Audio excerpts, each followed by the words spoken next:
A horse game release with no drama? Well, what the hell am I supposed to talk about now?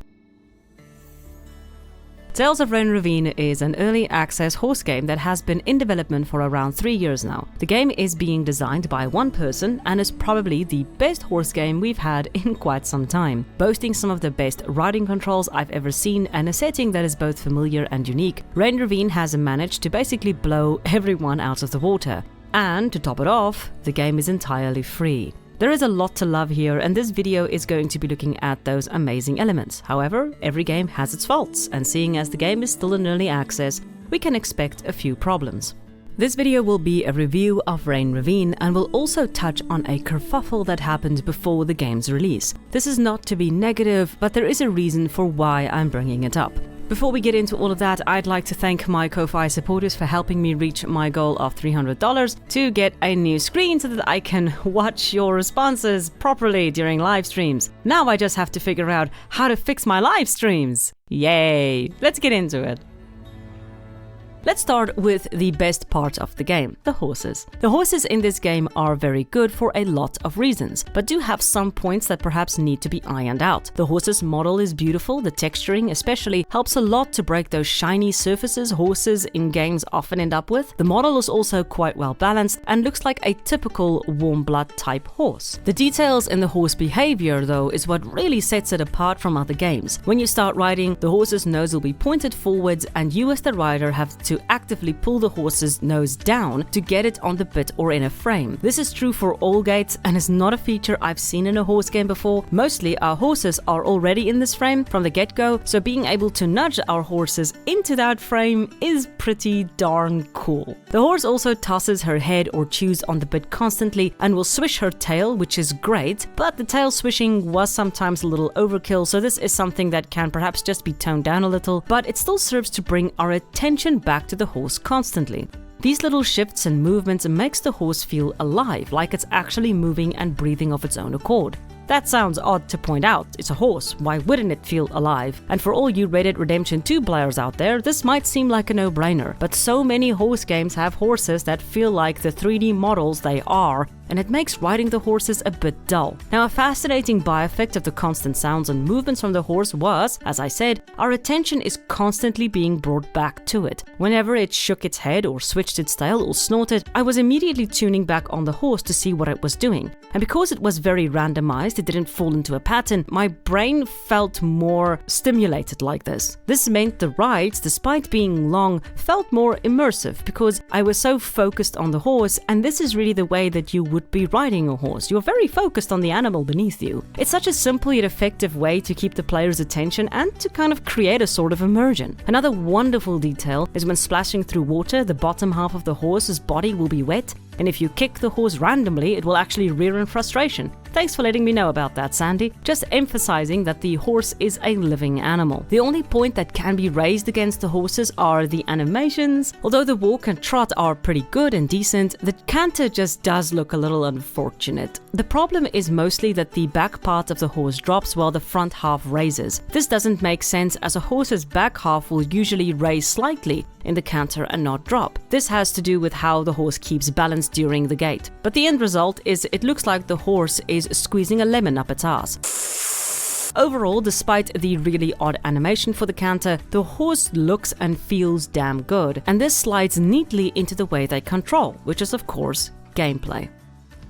While writing up these scripts for my Komori video, I had a big section that dove into the different reasons why Truck Simulator is so easy to make immersive and why a horse game is a lot more difficult. Basically, driving is far simpler than riding, and capturing the feeling of driving a car is much easier than capturing the feeling of riding a horse. I can go buy a steering wheel for my game, but I can't buy a horse animatronic for my game, or even a saddle. That would be weird.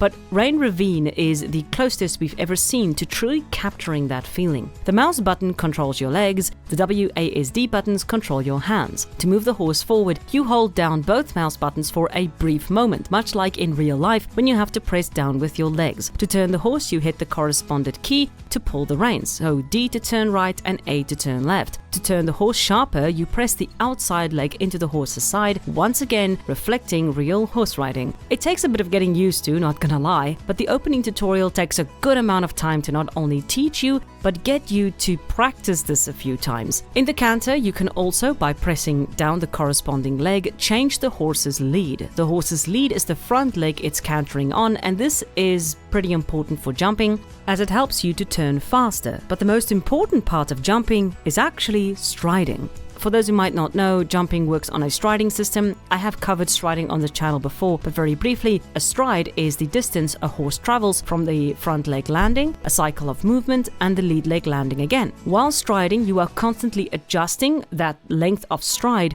to ensure that you land at the correct spot in front of the jump so that the horse will pop over it. Thank you, Rein Ravine, for giving us a slow motion option. If the stride is off, the horse will knock a pole, or even worse, refuse, and you will have your first flying lesson. This is brilliantly conveyed in the gameplay of Rein Ravine. While riding on the cross-country course, you are constantly adjusting the stride here on the left to ensure the front leg of the horse lands as close to the jump as possible. When the front leg lands as close as it can to the jump, you hit space and whoosh, the horse jumps. Just to add in here, mixing space, jump and striding is actually a good move. A lot of players find great satisfaction in hitting space to pop over, but others want to have that striding. Combining those two works really damn well. Now, I started jumping on Blaze, which was a huge mistake, as I'll cover in a bit, and as you can see here, on the side the horse is speeding up towards the jump. I had a bit of trouble getting Blaze to adjust his stride, as it was just happening at such a speed. But I did figure it out eventually, and we got a couple of jumps. And damn, was that exciting and thrilling. Hawkeye, as we say in South Africa. Hawkeye. Oh, I got it! That feels so good. You feel so satisfied when you get it right. I'm gonna see if we can do this one. I think the striding is gonna be dear. Oh no, it wasn't! I got it right again! All right. Ah, I knew it! I love this! The game also gives you great feedback. If you hit space too early, it tells you. If your striding is wrong, it tells you. And if the horse saves your butt, it tells you. Blaze really didn't want to save my butt. But this is actually a great time to chat about horse personalities. The horse personalities are seen and felt in the ride itself. Tati is a calmer horse, and her approach to jumps are easier to handle. She also spooks more easily, but she is far easier to control. Blaze, on the other hand, is much faster and tends to pick up speed when approaching a jump. Controlling her takes a lot of effort, but she's clearly a far bolder and braver horse. This is the way to do it. A horse will not have a little cue card next to it telling you hot or calm or probably Satan's spawn. You can, as a rider, really only grok a horse's personality and ability through riding it. The personalities are simple but so complex at the same time, and makes the riding so much more fun and interesting. Now, I will say this. While riding the cross-country course, once I got the hang of it, the gameplay did become a little stale and perhaps a little too simplistic. This was while riding Tati, to be fair. I can't really raise an opinion on if this will be a problem throughout the game, as this is only an early access release, but it is worth mentioning that the repeat jumping became very easy once you got the hang of it.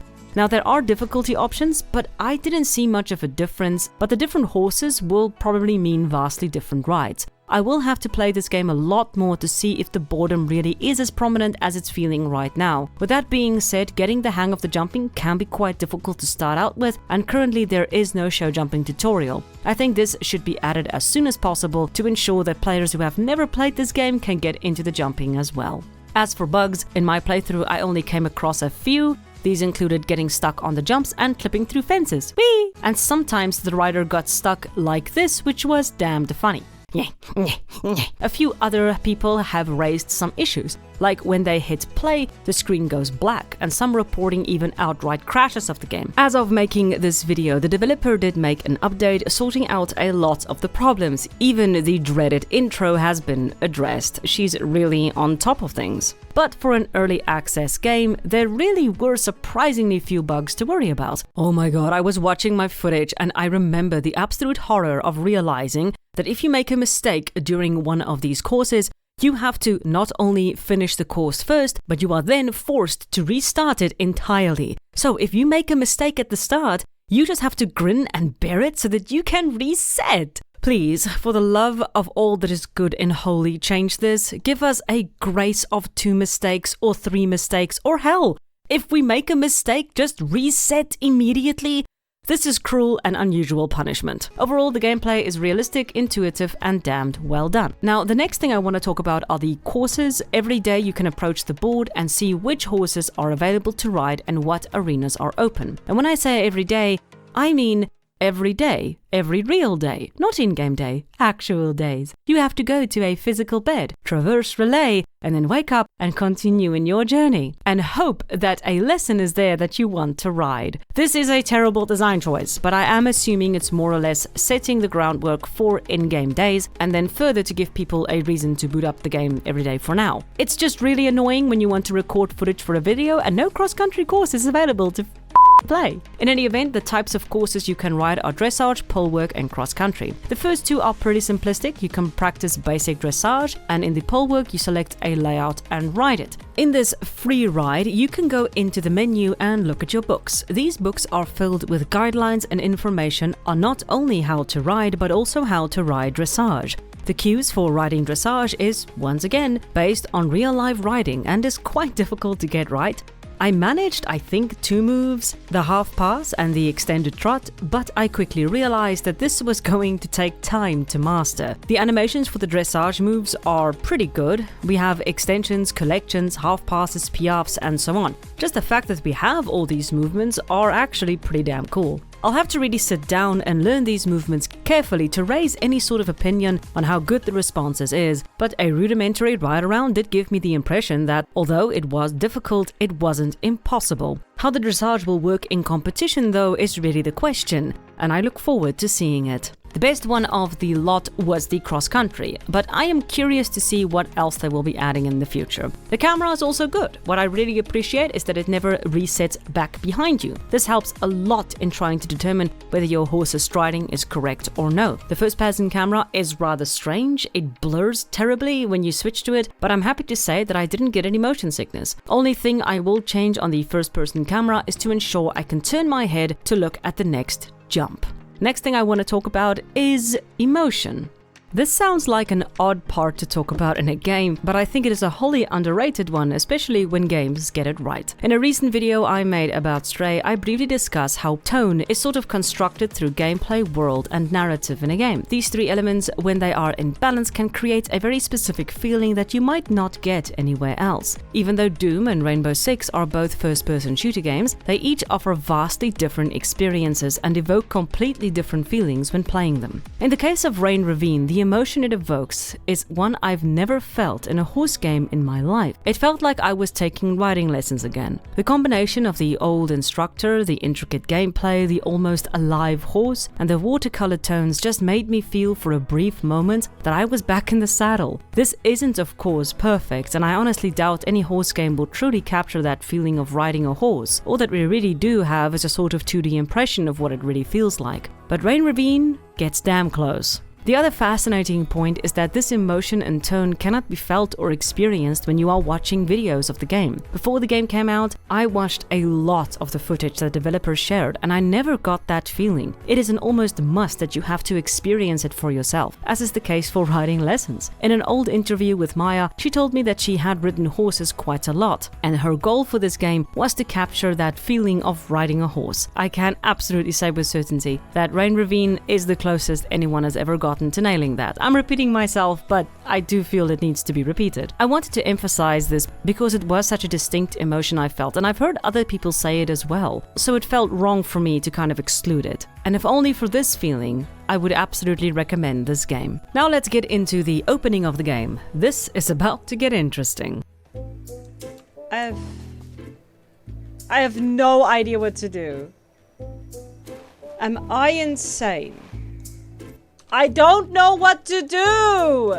I can't get into the place! Okay, okay, so this way? Do I have to go this way? Oh! No! I don't know which way to go!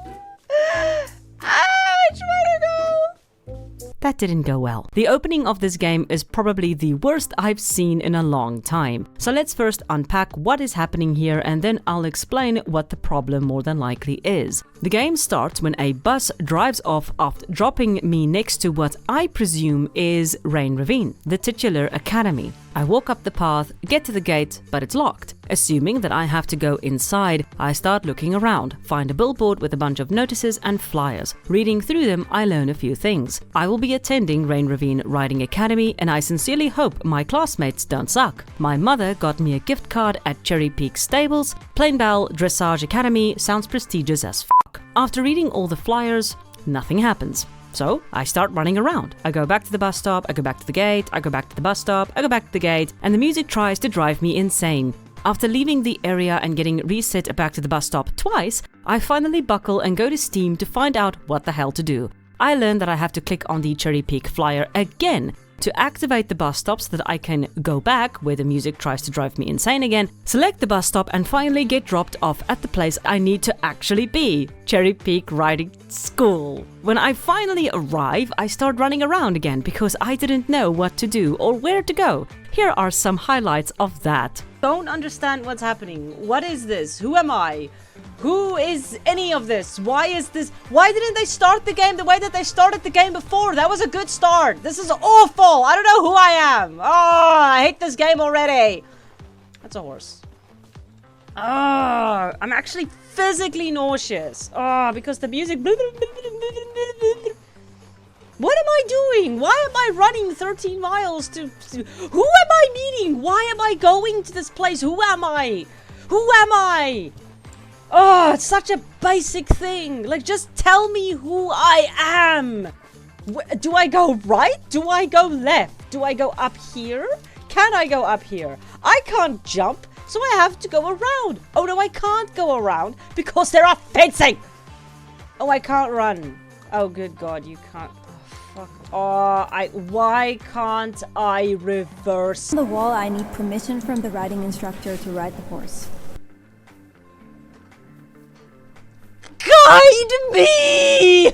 After another Steam dive, I finally figured out that I had to select a class from the billboard, either inside or outside, to finally get the game started properly. It took me almost 20 minutes to figure out what the hell I was supposed to do. So, this is an example of terrible level design and player guidance. Level design is probably the least appreciated of the game design elements. You are almost always being guided in games, either directly or indirectly, and in this game, there is no damn guidance. I'm just gonna explain briefly what level design is because I think this is very important, especially since so many players are trying to make horse games. So good level design is essential to helping not only keep levels engaging, but ensuring that players know where to go and what to do. But the main thing to level design is knowing how to trick the brain or entice the brain to do what you need it or want it to do. This type of trickery can be seen in a lot of games, some of them used for good, some of them used for bad. For example, when you are trying to figure out which way to go,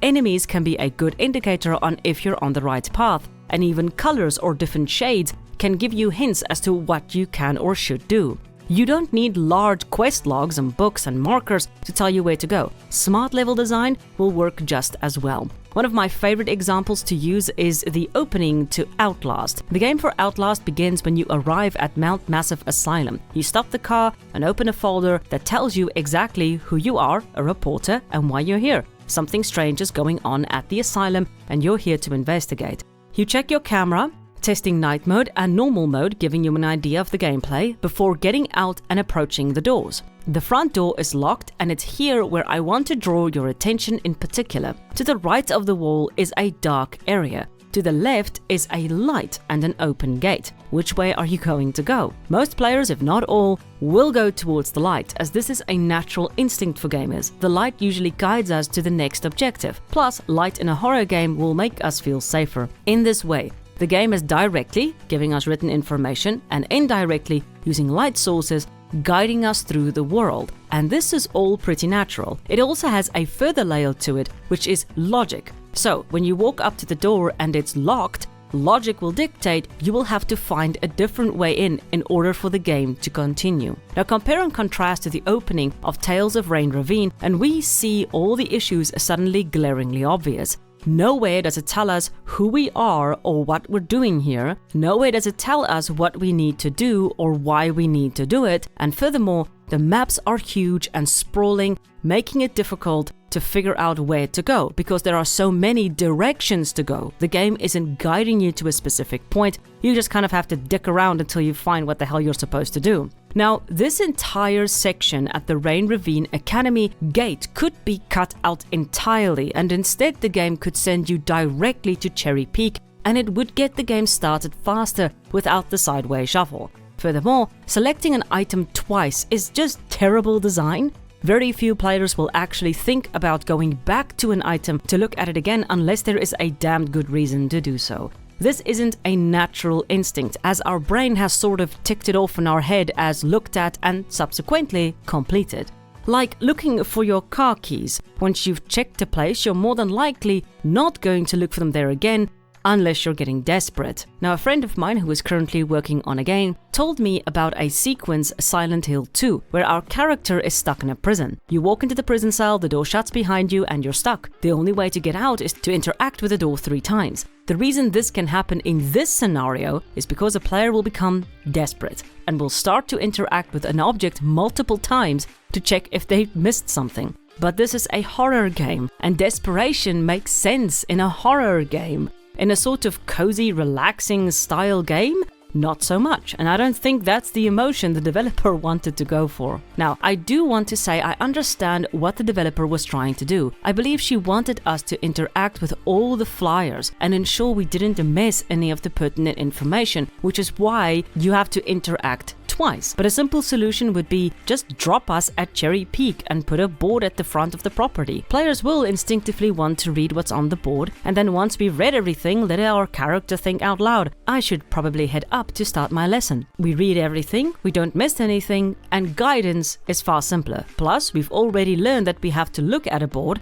so this thought will be carried over easier in the same level. A loading screen can break a through-line thought and make it more difficult to make connections between game ideas and gameplay. Now, this is just one solution of many, but I thought it was a good opportunity to talk about level design, something I do get a little too excited about sometimes. Final point for this section that I'll discuss is the character model. It's fine and its movement is serviceable. I just don't like the fact that I can't reverse or walk backwards. That drove me nuts. And the animations are damned wonky. I would very much like to be able to make my own character, but this is a feature that I can certainly wait for and not a deal breaker. I will suggest to fix the music. I cannot express how close I was to devolving into madness. If your goal was to create more cultists, I think it might have worked, and the great Cthulhu is very much appeased. Hey there, Cthulhu, I've been studying your gospel. The Necronomicon, it gives me nightmares, something awful where I see the death of all reality. It fills me with glee. But with my rage and geek all over with, let me give you my final thoughts on the game.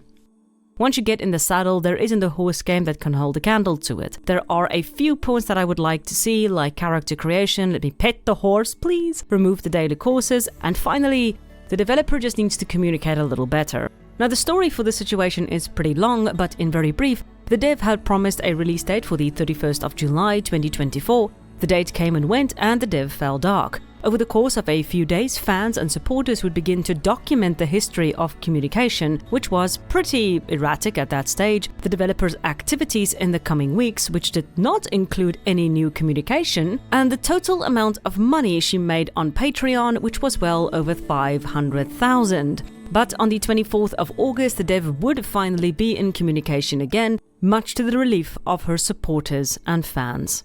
Now, this isn't a huge thing, but it sort of highlights why communication is such an extremely important part of game development, especially if you have crowdfunding. I'm not bringing this up to shame Maya or to tell her to be better, but rather to showcase to other potential developers the importance of communication. Updates are what keeps the lifeblood pumping in your projects, and if you ignore your fans, that lifeblood can become toxic. In closing, this is a great game with a ton of bloody potential. I'm sincerely looking forward to the updates. I can't wait to see what else the dev has in store. And I am so happy that we have a good horse game again. I feel like somewhere in the world, pigs took off like a fucking SpaceX rocket.